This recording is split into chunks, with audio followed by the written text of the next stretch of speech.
Scotland won 4-1.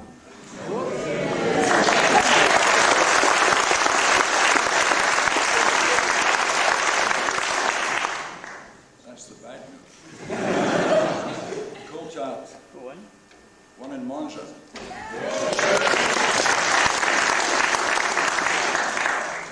Anyway, here we go with the more mundane stuff, our whole future. Here today, in this historic building, as we prepare for the referendum that will move Scotland forward, I'm reminded of something I once said in an interview, that the declaration of our growth should be read out at the first sitting of the first independent parliament in Scotland since the year 1707. And this is why. It is not for glory, it is not for riches, neither is it for honour, but it is for liberty alone that we fight and contend, which no honest man will lose but for his life.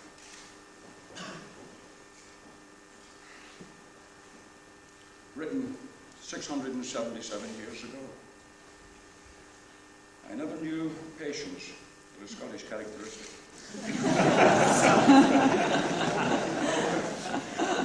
We may have patience, but we don't have much time. About 100 hours. And this entire issue is above and beyond any political party. It is Scotland's rightful heritage. That its people should create a modern parliament reflecting the known characteristics of Scottish, that is enterprise and compassion with justice. Therefore, Scotland must declare yes, yes on Thursday. I thank you for your patience.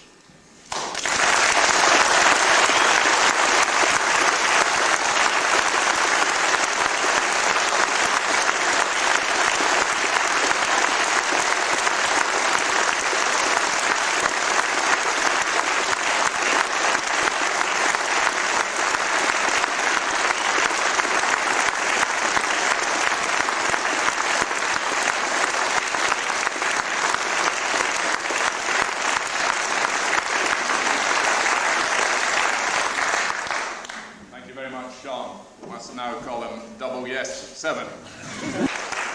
Well, Winnie and friends, I'm delighted to be here, and I want to just make a special mention of cooperation and consensus. Why shouldn't we cooperate? The point's been made by Sean that this is a huge issue, and surely we should approach this on the basis that we work on what unites us, not on what divides us. And the simple message that I want to give out is this: Scotland works better when Scotland works together. History will judge us harshly if on Thursday we fail to ensure we get the double yes vote that has been called upon today. What we have is a unique set of political circumstances to face a unique political and historic opportunity on Thursday. I believe Scots like it. They want to see cooperation. They want to see the idea that in politics we can actually lift horizons, have a vision of what Scotland will be like in the next millennium. I know that I share that, I know that Alex shares that, and I know that Jim shares that. But of course, we have a situation where, as Sean has said, 100 hours to go. I'm confident, very confident, we'll have a yes, yes vote. But there's a tremendous challenge facing everybody in this hall, and also every activist throughout the length and breadth of Scotland. Because we do have a chance to shape a new future. When did we have a chance to do that before?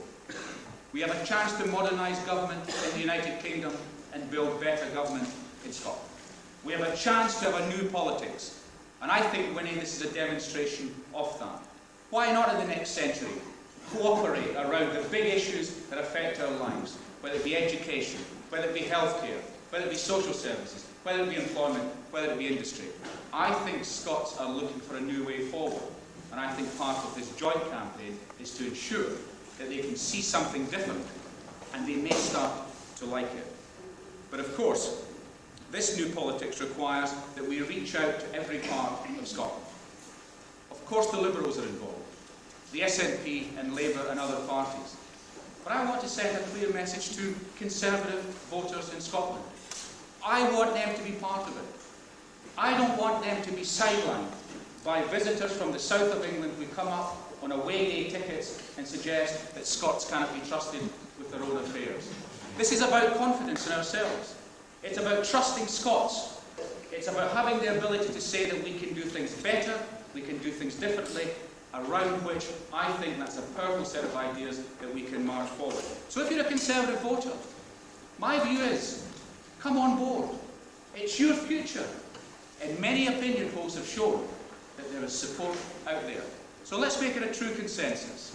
Let's not only make Thursday, September the 11th, a historic day for a yes-yes vote, but let everyone who can participate, from every party and every part of Scotland, join with us in this crusade for change. I would say this way in conclusion. I trust the people. So does Alex Salmon, so does Jim Wallace, so does Sean Connery, and that's the message that we're sending out. Scots have to realise that they can shape their own future. We trust them. They should trust the ballot box on Thursday. I also say to Scots to seize the historic opportunity. It won't happen very soon if we don't grasp what's happening on Thursday. I believe that there is a sense of anticipation, a sense of history in the making, a sense of excitement. It's there for us to take. And let me say this. John Smith said two things. One, a Scottish Parliament was the settled will of the Scottish people. And he also said it was unfinished business. Let us go from today and make sure that we prove it is the settled will of the Scottish people. And for John Smith and for everyone in Scotland, let's finish the business on Thursday. Give us the mandate. We'll deliver the Act. We'll deliver the Parliament. And in the new millennium, we can march forward together. Thanks very much.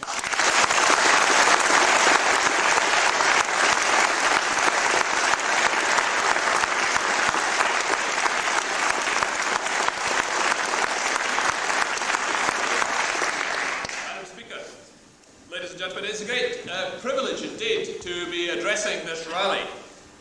For 43 years I have shared a birthday with Sean Connery. It's a particular pleasure to share a platform. I think everyone who has spoken so far has emphasised the importance of unity and cooperation. And I would like to reaffirm that. The fact that we have here three of Scotland's political parties, indeed the three parliamentary parties in Scotland, is a sign of our unity and our determination to do something which we believe is for the better government of our people and for the better democracy of our country. Now, it's important to remember unity because Scotland is a very diverse nation. We are a nation of highlands and of lowlands and of islands. We're a nation of quiet rural villages, of bustling cities. We are a nation that contains peoples of diverse faiths and different ethnic origins. But we share the common bond of being members of the community we call Scotland. And Scotland's sense of unity will come from a proper acknowledgement that our rich diversity is our strength. And our greatness as a nation will flow from a recognition of each other's needs and from providing opportunities for everyone to fulfil potential and to contribute to the common good. And there is so much in this scheme that will promote unity. The system of election. I suspect it was one of these defining moments. We all know where we were when we heard the last Conservative had been defeated in Scotland. And we probably celebrated. But you know, as a Democrat, it's difficult to justify that if a party gets 1 in 6 of the votes, it doesn't actually have any seats. And we've got an electoral system that will ensure that there's no overall domination. And when people say, well, you can say that, how do we know it's going to be different? I pay tribute to the Labour Party, because it would have been the easiest thing in the world to stick by an electoral system which, if it reflected the votes on the 1st of May, would have brought them a huge majority in the Scottish Parliament. And that they conceded that and that they voluntarily gave that up to try and achieve a system that will ensure fair representation of all viewpoints in Scotland, I think shows that the Scottish Parliament will proceed on very firm ground indeed. And Winnie, you mentioned that you'd been in a parliament where there had been cooperation and one where there had been confrontation. Surely this parliament in Scotland will be one of cooperation. But if all we do is replace the parliament in Westminster, replicate it here in Edinburgh, then we will have failed in our task. This must be a parliament that is open, that is accountable, that actually wants to involve people, and we have the new technology these days to actually make sure that people in all parts of Scotland can be involved in this great venture. So on Thursday, we need a sense of resolution.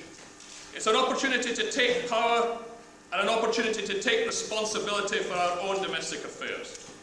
And that must require self-confidence.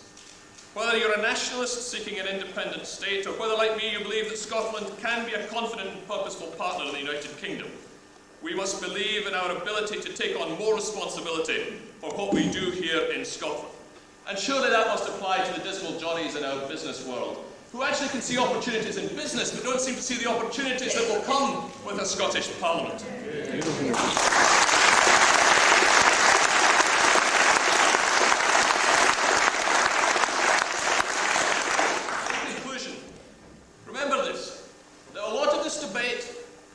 Structures and systems and powers, and it's right that we explain our case and people understand the case.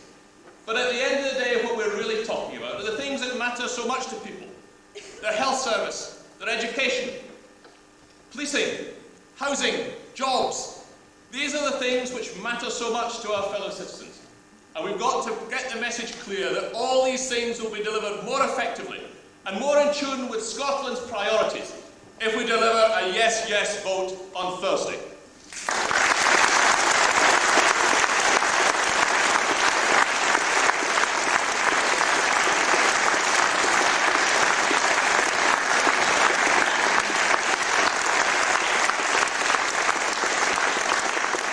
I've had some great news today. It turns out that I'm 4 months younger than Jim Wallace. Like Henry, I may have believed I was going to share a platform with Sean Connery, but I wasn't aware until very recently that I'd be sharing a front bench with Jim Wallace and Henry McLeish. I think that the last time I was speaking for this podium, I had a slightly different relationship with the Labour Party. But I like to think of the debates of the Scottish Grand Committee in this forum. I've never seen such lifeless debates as the Scottish Grand Committee used to have in this chamber. And then we had the debate, myself and George Robertson, which was a fantastic political occasion. And the difference was quite clear. That in that debate with George, something was at issue and something was being decided. In the Scottish Grand Committee, nothing is at issue and nothing is being decided. And the reason the Grand Committee lacks impetus, not because it's sitting here or sitting in London or even Michael Forsyth's magical mystery tour around Scotland. It was it had no power and it wasn't allowed to take a single decision on anything, even something uncontroversial.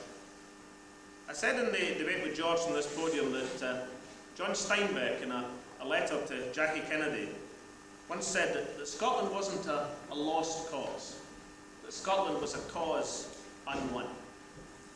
And now, as Sean has said, we've got 100 hours till the close of poll to win that cause.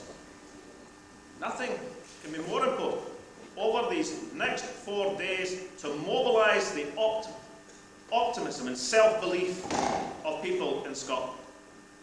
The real distinction between the yes campaign and the no campaign is one of trust and belief in the Scottish people. I'm calling the no campaign the oh no campaign, the oh no it's the Tories again, or maybe the bogeyman campaign. I mean, every time I meet Michael Ancrum in a debate, he's thought of another bogey. I mean, let's go home every night and look in the cupboard, look under the bed. What a dreadful life this man must lead. And the essence, he doesn't trust the Scottish people to decide. He doesn't trust the constitutional future with the people of Scotland. Whether it be independence, as I support and believe, or federalism, as Jim believes, or staying with devolution, as Henry believes. The No campaign doesn't trust the Scottish people with that judgment and doesn't want the Scottish people to have the opportunity to decide our own constitutional future. But you know, the background to the No campaigners shows a serial lack of trust. After all, 10 years ago, it was Michael Lancrom who was the first poll tax minister. I understand that Lady Thatcher's paying us all a visit this coming Tuesday. 10 years and more ago, she appointed Michael Lancrom as the first poll tax minister. And he put his wares before the people of Edinburgh and was sent, well, not homewards to think again, but he was certainly sent away to think again. But they didn't think again. They went ahead with the poll tax because they believed that they knew best and the Scottish people were wrong. And £1,000 million later, that's the cost of introduction, of running it and dismantling it, £1,000 million. You could run a Scottish Parliament for 50 years for the cost of £1,000 million. They were forced to bow to the popular will. They didn't trust the people to decide on the poll tax. Land reform, something Scotland has been waiting on for a long, long time. Now, I can understand Michael Lancrom. If I had 20,000 acres, as Michael Lancrom does in Scotland, he's got a seat in England, he's got 20,000 acres in Scotland. I mean, if it was votes for acre next Thursday, Michael would be doing all right. I can understand why he might be resistant to the idea that 700 years on we're going to abolish the feudal system in Scotland. When the Declaration of Arbroath was sealed in 1320, they had a feudal system. We'd still have a feudal system in Scotland. People in my constituency put out their homes because of feudal obligations. Not just a matter for the Highlands and Islands. An entire village in Boghead is being held to ransom by the raiders of the lost titles. And for generations, the Westminster Parliament has failed to act because people like Michael Lancrom have a vested interest in stopping the modernisation of Scottish land. They don't trust the people on the issue of land. Proportionality for local government in Scotland. I think the Tories would rather use the various abuses in local government as a stick to beat the Labour Party than actually to do something about it by cleaning up Scottish politics, by ending one-party domination. Not that the Tories, after cash for questions in Westminster Council, incidentally, whatever the misdeeds of any Scottish council, they've never been fined £4 million by any auditor, like Westminster City Council and Lady Porter were. They would rather have the abuse as a political weapon than cleaning the system up through a genuine participative democracy and a balanced representation. And then there's the brass neck on financial powers, I must say. £120 a week. That's what's paid to Westminster by the average Scottish taxpayer. £120 a week. We know from the answer that was extracted from the London Treasury that the balance of revenue over expenditure in Scotland since 1979 was £5,000 ahead. £27,000 million for the country. 22 Tory tax rises in the last Parliament added £15 a week to the tax bill of the average Scottish taxpayer. So this is the party who are telling us about taxation with a track record like that. I think we should say very clearly to the No campaign, the people of Scotland can be trusted with the nation's finances. The people of Scotland can be trusted to exercise their judgment. It may be, and it certainly would be the case, that a Scottish Parliament would think long and hard about an increase in basic rate taxation. My view is we should lower taxation at the lower rate and increase it at the top rate. For a basic rate, they would think long and hard about it. But you know, for 1/3 of 1 pence, a Scottish Parliament could end the iniquity of old people having to sell their homes to qualify for residential care. For 1/30 of 1 pence in taxation, you could double the Rough Sleepers initiative in Scotland and do something about the homeless in our streets. For 1/3 of 1 pence, you could double funding on the anti-drugs campaign in Scotland. And do the Tories never think of the idea that for 1/3 of 1 pence in income tax, you could take £1,000 off the rate bill of 50,000 small businesses in Scotland having difficulty with that rate burden? They don't trust the people. I think what people are looking for from this campaign and from this Parliament is a change in the style of Scottish politics. A Scottish politics that's more humane, that's more responsive, that's more compassionate, enterprise and compassion. That's what the people are looking for from their own Parliament. So as we move into this last 100 hours, as we move into the last 4 days of campaigning, our message should not be to ask people for support. Our message is a challenge. Our message is a challenge to the people of Scotland to grasp the opportunity with both hands and to record a massive yes, yes vote this coming Thursday. Thank you very much.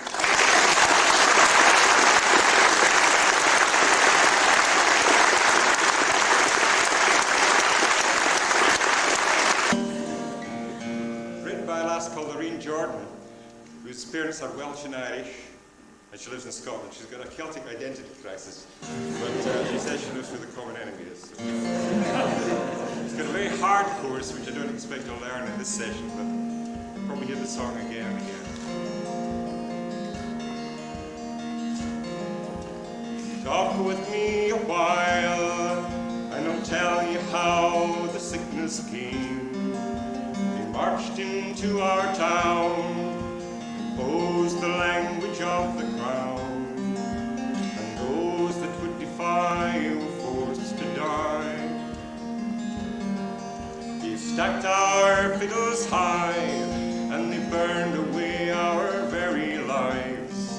No sound of skirling pipes, no song or dance amidst the strife, and those that would defy to die.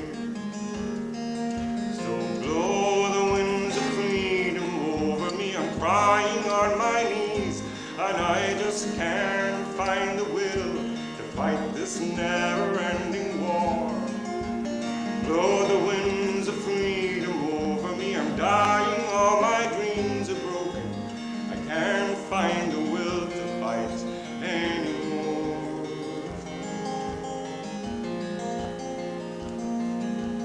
Talk with me a while, I'll tell you how the sickness spread. They mocked our native dress, and they made us cover up our legs, and those that would defy were forced to die.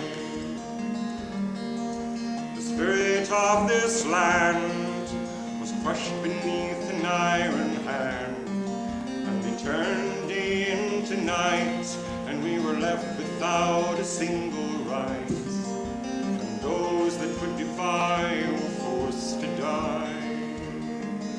So blow the winds of freedom over me. I'm crying on my knees, and I just can't find the will to fight this never-ending war. Blow the winds of freedom over me. I'm dying, all my dreams are broken. I can't find the will to fight anymore.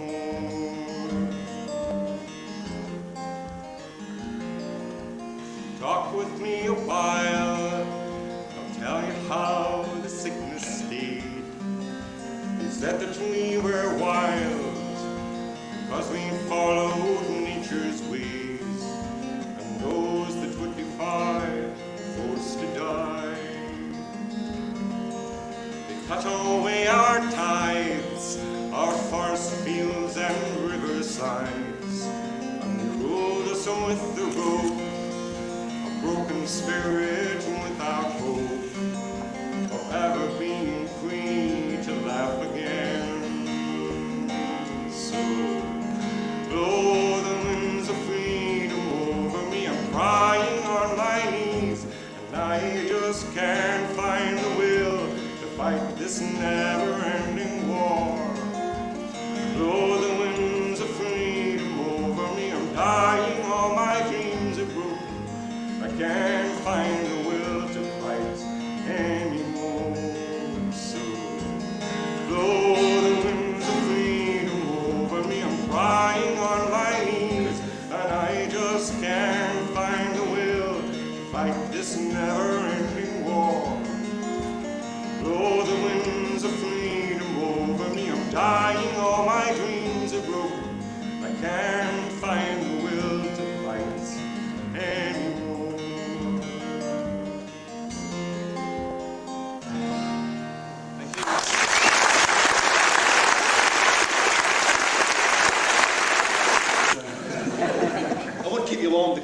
bus to catch. And there's a minibus which is going to go around Scotland for the last 100 hours talking to folk. Because one of the things that worries me about the Scots is we have an intermittent virile apathy which makes us jump at the door for years and then when they open it say, oh, it's all right, we're not coming in. They don't want us to do it, is it?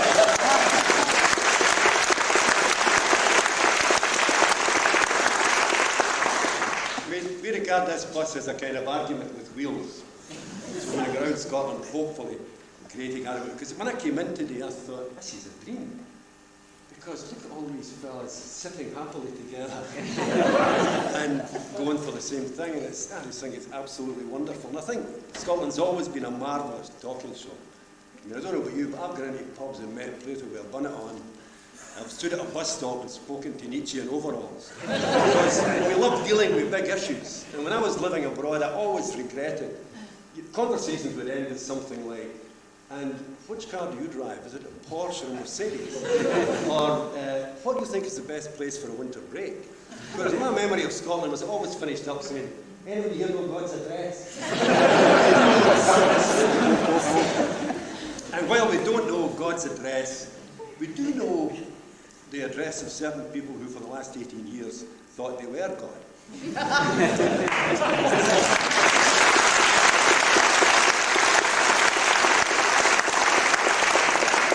The great chance we've got is to shift that address to Edinburgh. We will get it.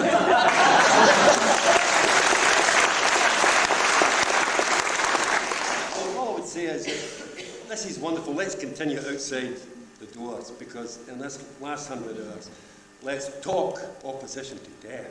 That's what we're going to try to do anyway. And if we do that, this lovely dream, it still feels like a dream to me, we can maybe turn into reality.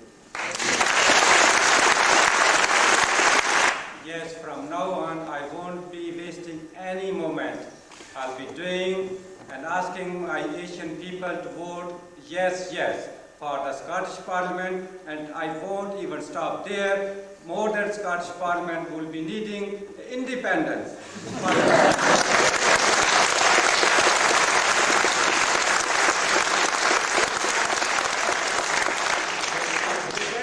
Scottish Parliament right now will be dealing our own affairs ourselves, and our problems can be solved with the Scottish people. Scottish affairs, problems solved in Scotland, it is much better than going in London to request them to solve our problem. We like to deal our own problem ourselves. So, Scottish Parliament I'll be voting for, and I'll be telling my people, vote yes, yes from now on. Thank you very much.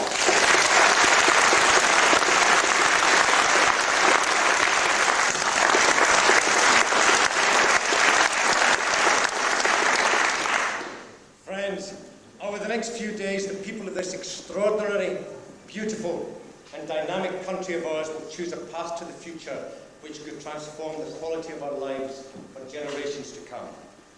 We have the chance to take what we have democratically asked for, the fundamental right to determine the course of our own lives for ourselves, and we deserve it.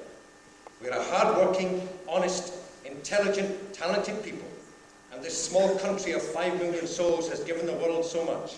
The telephone, the steam engine, penicillin, television, radio, the pneumatic tyre and the adhesive postage stamp. We have poured the steel and mined the coal. We have built the engines and launched the ships that kept the empire running for over 100 years across continents that were first explored by Scots. We have an education system the envy of the world. But during all this, we have never had a say in what happens to us. We haven't had a voice for 300 years, and the world is changing. Within the space of our lifetimes, humankind will go through some enormous emotional, spiritual, sociological, and political changes as we rush headlong, devouring the last heartbeats of the 20th century and embrace a new millennium. And let us not underestimate the profound psychological impact that will have and is already having on us all. And nations, peoples, cultures, and individuals are awakening to the realization that we are at a crossroads in the evolution of our human race. The world is changing. It has to. We don't want the next 1,000 years to be like the last, with world wars and starvation and injustices. We do not want to live with fear. The peoples of this planet have had enough. They want to open their hearts to meet this new age afresh with excitement and hope and love. And people are dealing with this need for change by bringing power closer to their lives, power that is accountable and relevant. There is a federalisation of the world happening. A voice for the people is a wave that is beginning to sweep the world. A wave of people power that even in the last 20 years has stopped the Vietnam War, pulled down the Berlin Wall, destroyed the Iron Curtain, rid this country of handguns, and even this last week given a jolt to an out-of-touch monarchy. This vigorous change is positive, and I say to all of us of whatever political party, let us do our best to bring the people of this country together in the knowledge, in the belief that we can prosper in the future if we carve out an identity for ourselves in this increasingly complex yet divinely irresistible time that we are sharing on this earth now together. We owe it to ourselves to create the kind of society we choose to live in. We are strong enough to make our own moral choices as to who we are as a people and the values by which we lead our lives. Let us create a parliament for Scotland that is powerful, compassionate and creative, an example to peoples everywhere. Let us empower our lives with a new heartfelt vision. Let us energise our lives and our cities, our communities and our villages with a new purpose. We can be prosperous, we can be glorious, we can be a happier, more fulfilled people, because whatever we can do or dream we can, begin it.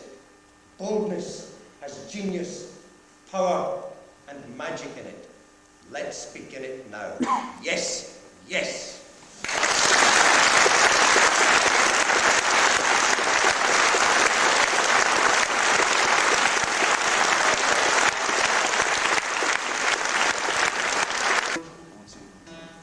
You may want to sing.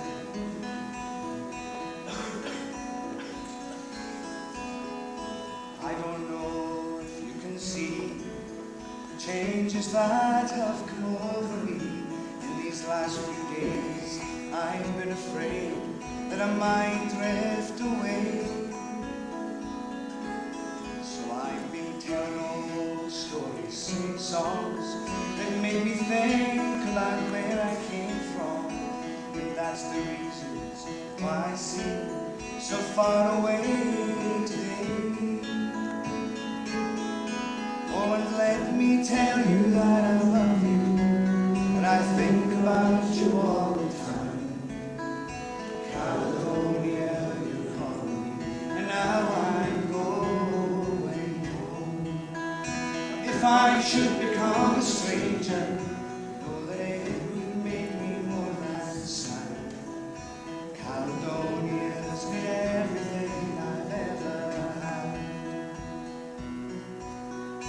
I have moved, but kept on moving, proved the points that I needed proving, lost the friends that I needed losing, found others on the way.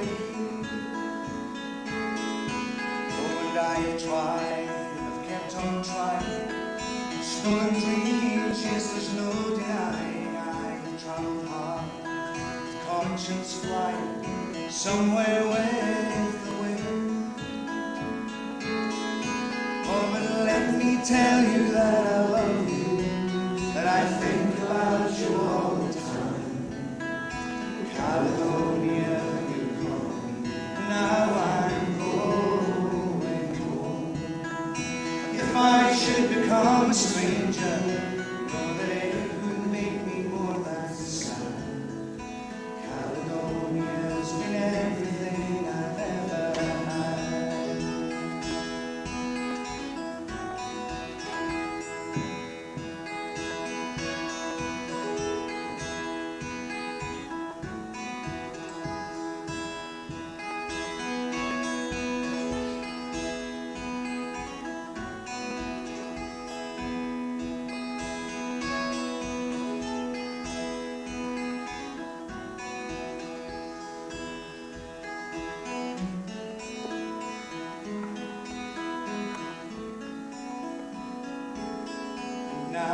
sitting here before the fire, the empty room, the forest choir, the flames that couldn't get any higher. They've withered now, they've gone. But I am steady thinking, my way is here, and I know what I will do tomorrow when the hands are shaking and the kisses flow. Well, I will disappear, trying to say, oh, but let me tell you that I love you, and I think about you all the time. Caledonia is calling me, and now I'm going home. But if I should become a stranger, know that it would make me more than sad.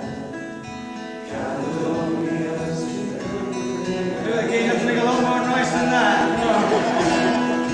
Oh, and let me tell you that I love you, and I think about you all the time. Caledonia is calling me, and now I'm going home. If I should become a stranger, know that it would make me more than sad. Caledonia's everything I've ever had.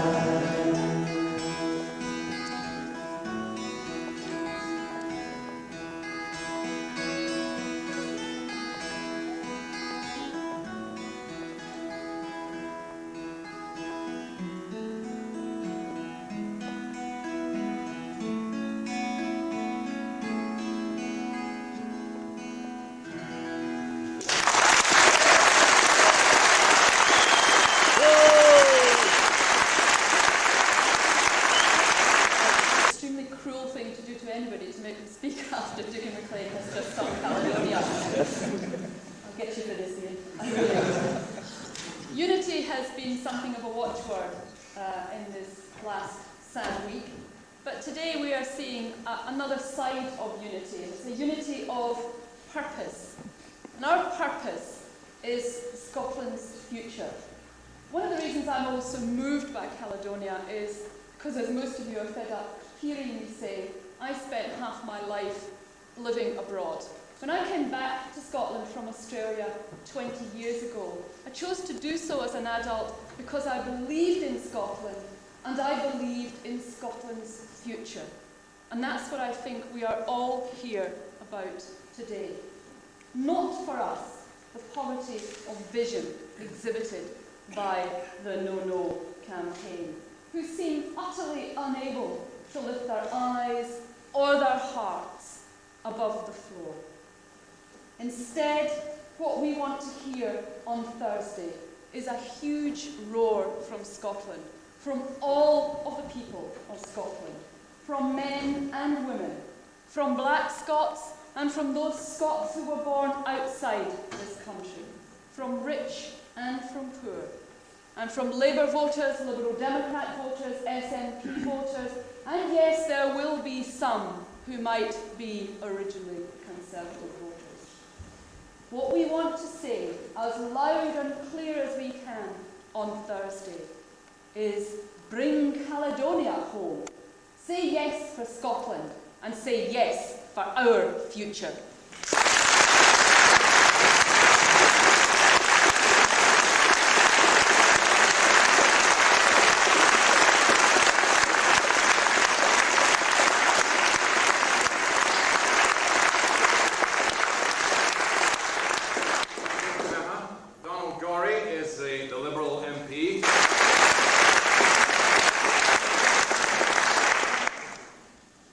Try and win the argument intellectually and in the heart. I think we have to persuade any doubters with the following questions. Why do they think that 500 English MPs sitting in Westminster will make better decisions about Scotland than 100-odd fairly elected Scottish MPs working in Scotland and representing Scotland? It isn't that the English are bad. There were some of the Tory MPs you really should see. I must say, as a new MP, I found it quite staggering. They are seen at their worst and heard at their worst, speaking on Scottish issues with a condescending and sneering sort of attitude, which is quite unacceptable. But it isn't that they are bad people, but they are not the right people to run Scotland's own internal affairs, and we are. So why do people want the present position continue? We should ask the myopic business people why, when all business textbooks tell you that the way to run a business is to push decision-making out to the people, to make decisions as near the place that it takes impact as possible. Why should that not apply in politics as well? Why do we not want decentralisation? When they're making a business decision, they don't just look at the cost, the 3p and the income tax equivalent. They look at the opportunity. These people haven't looked at the opportunities that a Scottish Parliament offers to do things much better, to help them. They would actually improve their profits through the efforts of a Scottish Parliament. But at the moment, they're too blind to see that. So we have to push those intellectual arguments. But basically, we have to push the fact we are committed. We actually believe something. What do all these no people believe? I don't know at all. They believe in nothing at all other than negativism. We believe there's an opportunity for Scots to make their own mistakes. That's what life is all about. And you learn from your own mistakes and to cooperate better. I look forward, if I'm lucky enough to be elected to a Scottish Parliament, to cooperating with many of the people in this room to improve life for all Scots people. We have a huge opportunity, and it is up to us as the engine driving forward this to get over the fit of hesitation that some Scots have and carry them with us to a really great opportunity which has been achieved through the very hard work of many people here and, as has been said, of past generations. We cannot afford to miss this opportunity. Let's go for it.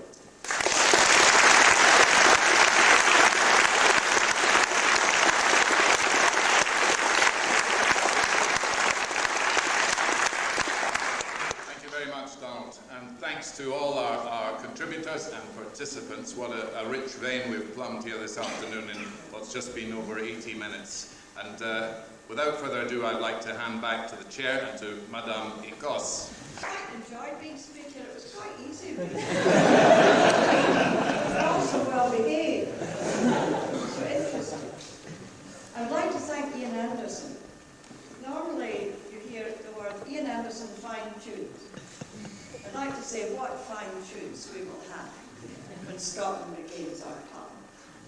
We'll get a lot more of the same from Dougie MacLean and Archie Bishop, and we can sing them together. I haven't found it difficult to be studiously polite to anyone. I really find it thoroughly enjoyable, but then in the European Parliament we're all very polite.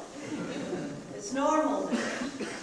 And I would like to say that there is such a bank of goodwill among the European members of the European Union for Scottish Parliament.